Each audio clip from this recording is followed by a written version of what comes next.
Miten mä muka ikin pääsen yli siitä, että Marianna murhasi sut? Sä pääset siitä yli. Ja myös musta.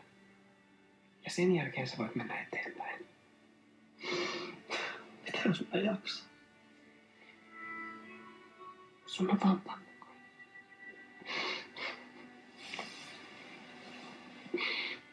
Miksi sun piti kuolla? Mä niin helvetin yksin.